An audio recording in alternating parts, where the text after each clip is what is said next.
So, ito i-mix ko siya.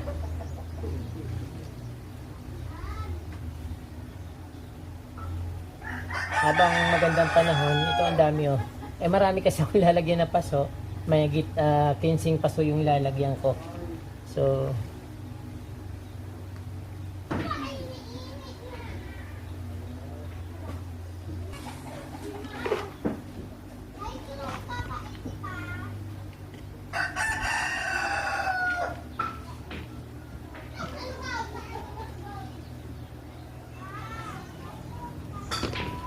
So, ito unahin ko na yung red cherry. Kabilin-bilinan sa akin ni Mysterious Man na wag itong pabayaan at dahil isa na lang to sa sa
dami-dami kong gagawin ngayon.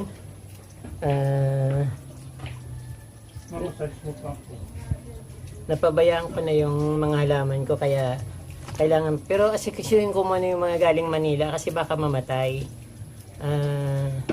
Ayun, yung kalatya nasa loob ng nasa loob ng kubo ko. Huwag yung alalahanin yun, dala-dala ko yun at hindi ko ibibinta yun. May value yun sa akin kasi pinahalagaan ako ni Sir Mysterious Man. Pinahalagahan niya yung pagpunta ko sa Manila kaya dapat mahalaga rin yung papahalagaan ko rin mga binigay niya sa akin. Kaya ililipat ko siya sa magandang lalagyan pero hindi ko muna siya unahin kasi yung marami akong halaman na dala-dala na dapat ilipat ko na sa tanim ko na sa lalagyan. Pero kailangan maggawa muna ako ng medyo magandang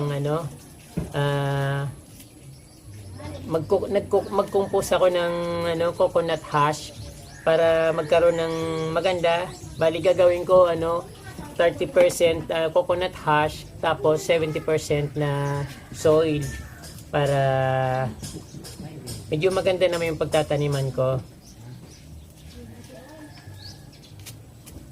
Nakabili na ako ng paso. So, nandito na ako sa kubo mga kapromli. Baka nagdududa pa rin kayo kung nasaan ako. Dito ako sa kubo. Ito, dala ko na yung yung bigay. Suot ko na yung bigay ni Bobby Hank TV sa ni Melodies Mini Garden, yung sombrero niya ito. Thank you Bobby Hank TV sa Melodies Mini Garden. Ayan, mga friend ko sa Manila na hindi nila ako kinakalimutan. Hanggang ngayon nagme-message pa rin sila. Unlike others. Ayan ka from D. Saka siyempre yung mga andyan na mga supporters ko naman, yung mga subscribers ko, palagi naman na nagme-message sa akin. Kaso lang nababasa ko kaya lang hindi ako makapag-reply dahil sa sobrang hina ng internet connection dito. Sana maging okay yung binili kong internet na connection. Sana mailagay ko na. But siyempre hindi pa siya gumagana dahil hindi ko pa nasi-set up. But unahin ko na muna to kasi nga yung halaman ko baka mamatay na.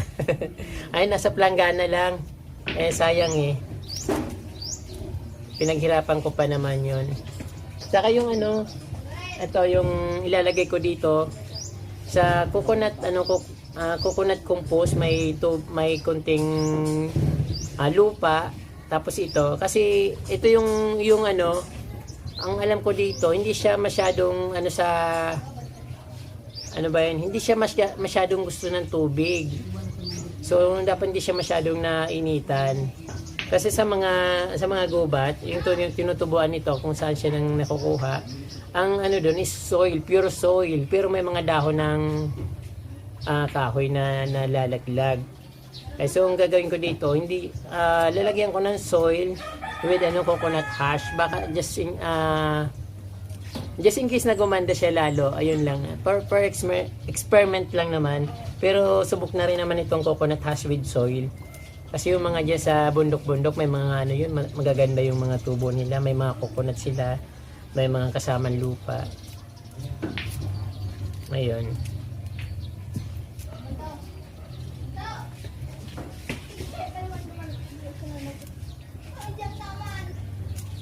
Pulok na siya, madali na siyang ganun yun, no? Hindi ko masyadong ginugunting kasi sakit sa kamay. Wala akong pandurog. Mas maganda na itong medyo buo-buo ng konti, saka madali na siyang madurog. Ito habang ginagawa ko to ka-From D, magsha-shoutout ako. Kasi para hindi ako mainip, dapat may nababasa akong pangalan ng mga aking mga alam niyo na, mga soki, mga viewers na lagi nag-aabang kay Certified From D.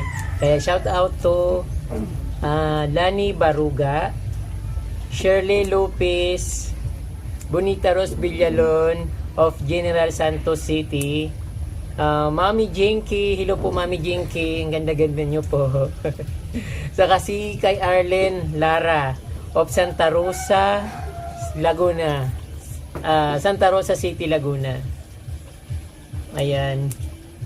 Napakarami kasing palaging shout out. Minsan nakakalimutan ko rin kasi inaano ko siya, ni-screenshot ko sa cellphone pag chinecheck ko yung mga comment, tapos nakakalimutan kong hindi maisaling sa papel. So ang ginagamit kong camera, yung cellphone ko din, kaya hindi ko basta-basta nakikita. Kaya ang ginagawa ko, sinusulat ko muna sa papel bago ko siya i-shout out.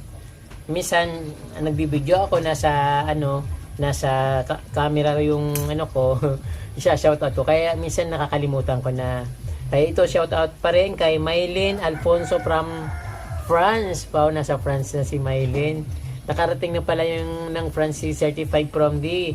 Marily Hildo, hilo po. Maldita Salvaje, Maricon Nuarbe, Los Mofit, ayan. Saka si Juicy Bakunawa. So habang naglilibang ito ka-From din ginagawa ko. So pinulot ko dun sa mga bulok-bulok na doon, mga bulok na coconut hash. So alam ko maganda ito sa plant. Hindi pa gumagawa nito, so first time kong gumawa nito. Napakadali lang naman kasi pinili ko yung mga bulok na.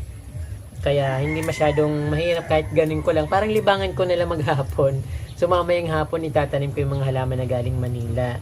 So shout out to Reneldo Lincalio of Batangas, Ernesto Yomol Minisis, belated happy birthday nung March 21 po. Nag-birthday po siya nung March 21 si Ernesto Yomol. Taga Barangay Tibagan sa San Miguel, Bulacan. Sir, baka kilala niyo po si Ernesto Pil Dizon, taga San Miguel, Bulacan po siya. Matagal ko na siyang kakilala. Nung nag-aral pa ako, tinulungan niya po ako. Nung tumira ako sa Bulacan, bali principal po siya. Pero wala na kaming communication yun kasi matagal na akong umalis sa Bulacan, 20 years ago. So, ngayon nandito na sa Bicol. At that time, medyo parang lang ako noon. Nagbibinata, samantalang siya, principal na siya ng Parada High School, Santa Maria, Bulacan. Tapos I think nalipat siya sa Pulong Buhangin, sa Prinsa. Tapos nalipat ulit siya sa San Miguel, Bulacan, yung pinakamalaking elementary school sa Bulacan. Sa San Miguel, Bulacan, yun po. Ang nagpabati po ay si Mrs. Ami Garcia Minises. Yung po nakalimutan ko. Ang layo, no? Medyo natagalan pa yung kasunod. Pero yun po, from San Miguel, Bulacan. Kay Ma'am Bel Guerson from Portugal. Suki po natin yan si Ma'am Bel. Si Josephine Bauyon, Leonie Magdadaro. Hello po, Ma'am. Shai Tarocan of Zamboanga. Saka si Kayselyn Reyes. Hello po sa inyo. So malapit nang matapos yung joke lang, napakarami nito. So i-mix ko na lang naman to doon kasi meron akong ginawa na nag-compose na ako doon. Ginawa ko ng iba. So gusto ko dagdagan ng konting coconut hash na compose, coconut hash, para medyo gumanda yung madagdagan yung lupa kasi yung lupa dito malagkit. So ito experiment lang, just in case, kasi yung mga halaman naman natin ay gusto nila yung may mga bulok-bulok na something na gusto nila na nakakakuha sila ng mga nutrients, mga vitamins sa mga nabubulok na iba't ibang klaseng dahon, halaman, mga ganun. Katulad nito ng coconut hash, nabubulok na siya. So madali na siyang para lang ako naghimay ng gagawing relinong bangos. So na-enjoy ko naman ito Ka-Promdi. Medyo may mga langgam nga lang na ang sakit mga gat. Kanina kinagat ako habang pinupulot ko yung mga coconut hash doon sa sa mga damuhan.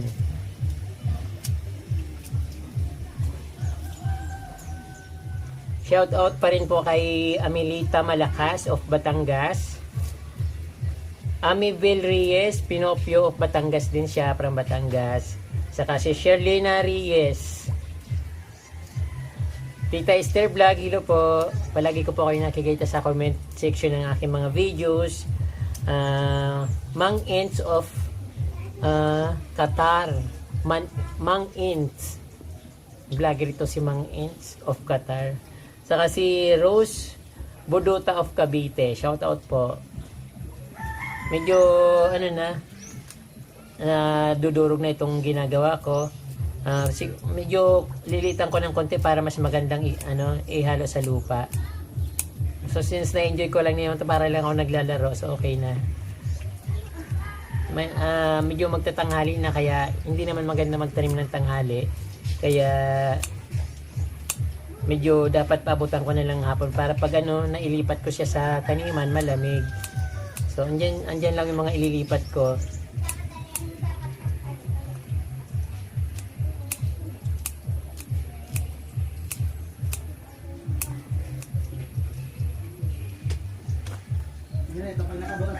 Shoutout din po kay Amelia Nanggera, Marisa Arcelia, Elpedio Arcelia of Quezon City, Neri Santinitigan, at ang kanyang anak po na si Yael of Davao de Oro. Hindi ko po masyadong kabisado yung Davao de Oro. Ang alam ko Cagayan de Oro, Davao Oriental, Davao Occidental, Davao del Sur, Davao del Norte. Pero yung Davao de Oro ngayon ko lang po narinig. So yan po kay Ma'am Neri Santinitigan of Davao. At sa kanyang anak ni si Yael. Yan. Nasper family at Kililan family of Ginubatan in Ligao City, Albay. Mga kababayan ko to. Although taga Albay po siya, pero Bicol din naman yung salita nila.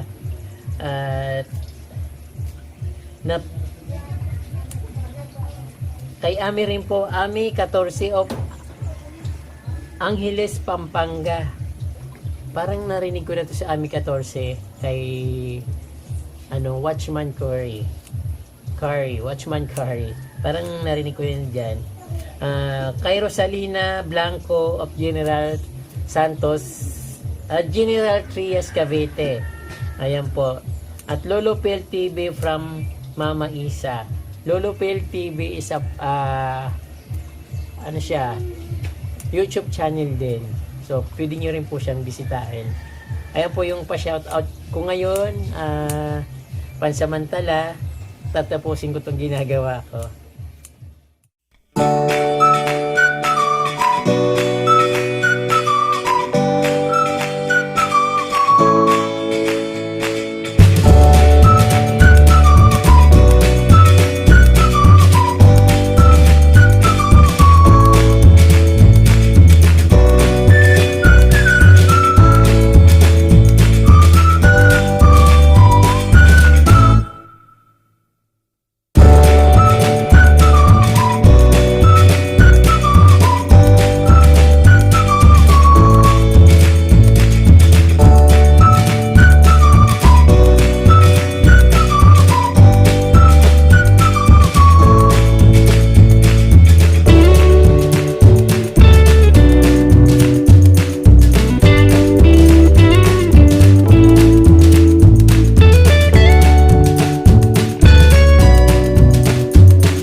dinagdagan ko yung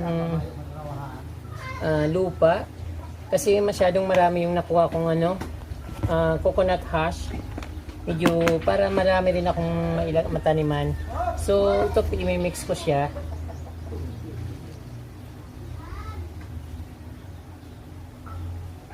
Habang magandang panahon, ito ang dami oh. Eh marami kasi akong lalagyan na paso. Mayigit 15 paso yung lalagyan ko. So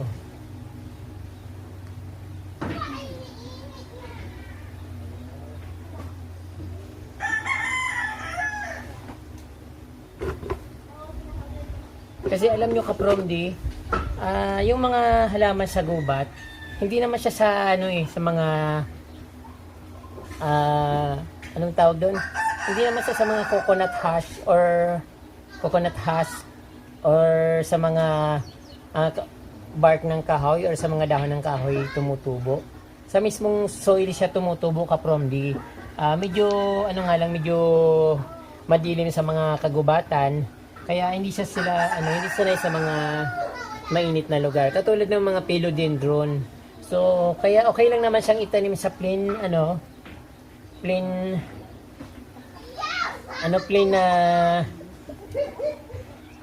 soil kahit na walang mga ingredients na kung ano-anong nilalagay ng mga plantitas natin. So kasi ako yung nakikita ko naman kung saan sila tumutubo, hindi naman ganito yung tinutubuan. Kaya lang siyempre gumaya na rin ako. Baka sakali gumanda rin kasi sa akin wala naman kaarte-arte yung mga tanim ko, basta nagtatanim lang ako. Wala akong nilalagay na abono.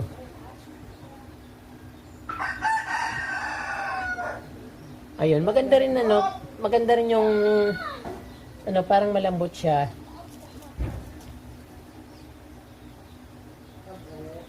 Ayun.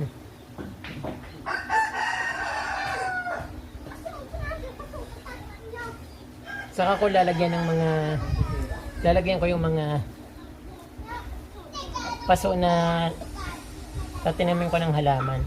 So okay na siya kasi meron na siyang mga coconut husk.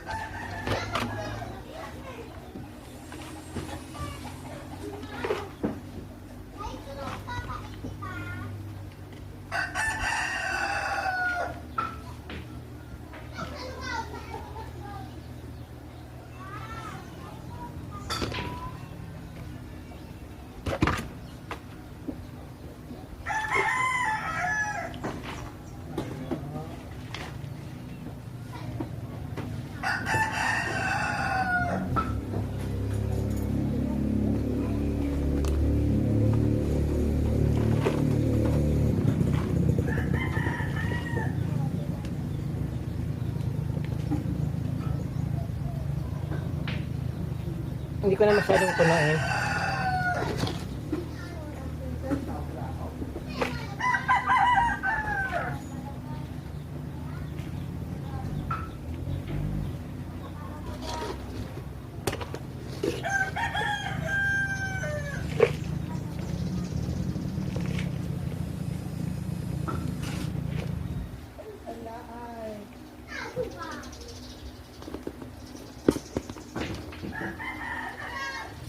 So, ito unahin ko na yung red cherry. Kabilin-bilinan sa akin ni Mysterious Man na wag itong pabayaan at dahil isa na lang to sa hindi naman isa, so very rare na ito sa atin sa Pilipinas, although Philippines ito, kaya lang bihirang-bihira na yung may ganito, kaya gusto ko maparami ito, lumago. So ilalagay ko siya dito sa aking isang may bulati siya, pero ayan, para maging maganda na sobrahan yata sa to, nilipat ko muna yung iba. Ayun.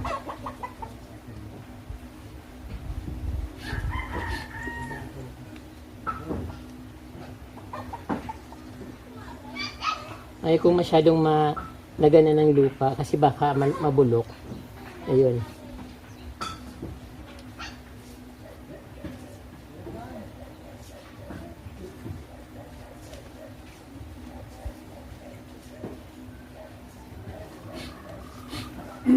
So yung isusunod kong repot o ripat ay yung Ring of Fire. Galing din ito kay Mysterious Man. So binili niya rin to sa akin dahil ayun nga, mahirap na yung bibihira na lang may ganito. So may nakita kagad ako ng yung snail na bata, may balak na kagad dito. So nag-worry ako dito kasi medyo tuyo na yung niya. Sana hindi siya matuyo. Sana mabuhay siya kasi parang delikado siya. So ang una kong hindi ko muna siya masyadong papaulanan kasi yung mga is variety ng philodendron. Ang mga philodendron hindi naman siya kailangan ng palaging basa, pero didiligan ko pa rin siya kasi para kahit papaano may na-absorb siya ng water. So ayan.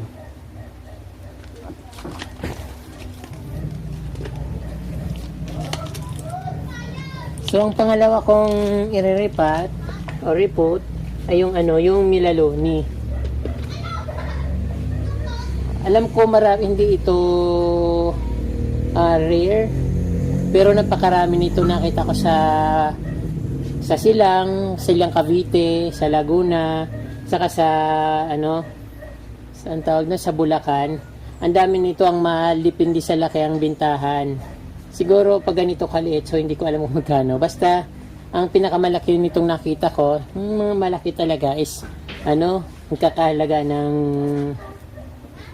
tawag doon, mga 16,000. Siguro ginawa niyan 16,000 para pag tumawad gawing 15,000. Ayun.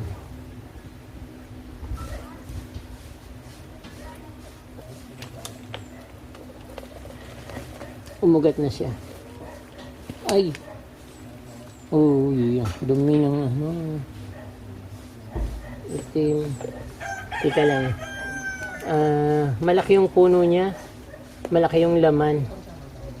So, baka dito sakaling gumanda sa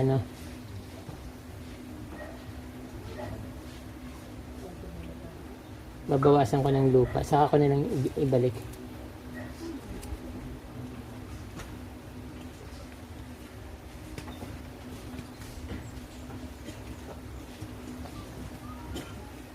So ayan, report ko na siya dito sa isang paso.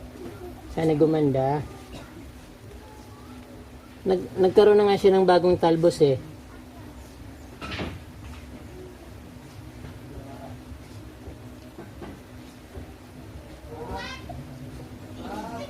Kadalasan nakikita natin sa nilalagay nila sa coconut, ang tawag doon, coconut husk, or sa mga mga bark ng kahoy. So, alam ko yung mga ganito, hindi naman siya tumutubo sa mga kahoy talaga. Sa lupa rin siya tumutubo. Pero, siyempre, experiment na nila yon, experience na nila yon, kaya ganun yung siguro ginagawa. Even yung mga philodendron, sa lupa siya tumutubo, hindi naman sa mga bark ng kahoy or sa mga husk. Ayan. Yay! At ito naman, itong binigay sa akin na photos, ibang photos ito eh. So, ibabalik ko dito sa ano. Saan ko ba kinuha yun? Dito ko na lang muna ilagay pa. Photos rin naman ito. Although, sa totoo lang, itong ipa ng ano, hindi maganda. Kasi wala naman nakukuha ingredients dyan sa, ay yung ano, walang nakukuhang magandang ano sa ipa ng palay.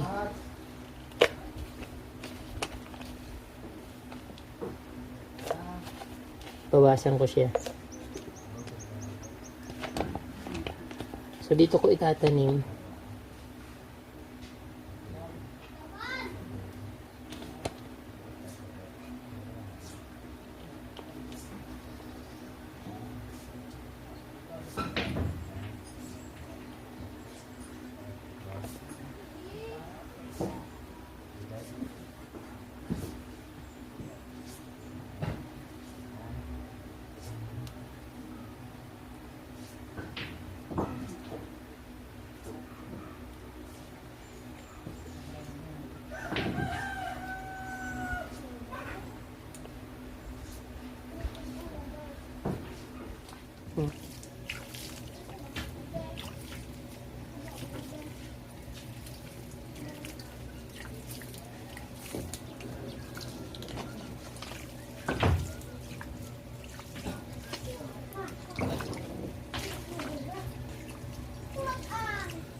Ayun mga kapramli, tapos na ako sa aking ginagawa. So, diniligan ko na, tapos na ako maglipat, tapos diniligan ko na yon.